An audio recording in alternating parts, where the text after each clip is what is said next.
नमस्कार मैत्रिणींनो. रोज सकाळची सुरुवात होते नेहमीप्रमाणे, पण आज ना थोडा वेगळा दिवस होता. आज सकाळची कामं म्हणजे इतकी लांबली होती ना, आणि ती शूट करणं किंवा काय करणं हे माझं होतच नव्हतं. म्हणजे इतकी कामं होती की बाबा पहिले आपण ते करून घेऊया असं झालं होतं. आणि मग त्याच्यानंतर आम्ही दुपारच्या वेळेला आहे ना जेवणं वगैरे झाले आणि त्याच्यानंतर बाहेर पडलो. थोडंसं सामान घ्यायचं होतं त्याच्यासाठी.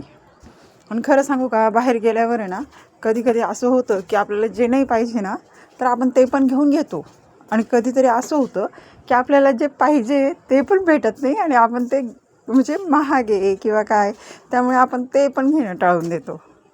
तसंच असं झालं की आता इथे आम्ही दुकानात वगैरे गेलो. असं डीमार्टसारखंच आहे ते, DIY.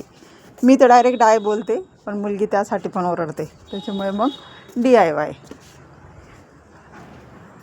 आणि मग आम्ही तिथे पोहोचलो. सामान वगैरे जे पाहिजे होतं ते थोडंफार घेतलं, थोडंसं राहू दिलं, नाही का, की बाबा जे खूप गरजेचं आहे ना तेच.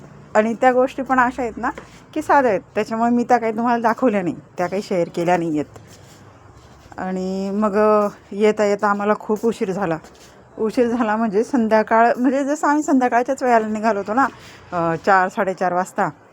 त्याच्यामुळे आणि आम्ही पायी गेलो. जाताना आम्ही पायी गेलो आणि येताना पण आम्ही पायीच आलो. आणि पायी येण्याचा फायदा हाच झाला की आम्ही ना येता येता आहे ना खाटू श्यामचा कार्यक्रम चालू होता भजनाचा.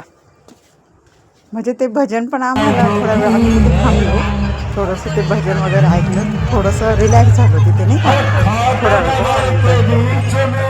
आणि तिथे जवळजवळ आम्हाला 9-9:15 असं काहीतरी झालं. आणि तिथे महाप्रसाद होता. तर म्हटलं ठीक आहे, आता देवाचाच कार्यक्रम आहे तर महाप्रसाद खाऊन जाऊया. फक्त आम्ही हा महाप्रसाद तिथे खाल्ला, आणि तोही मी एकटी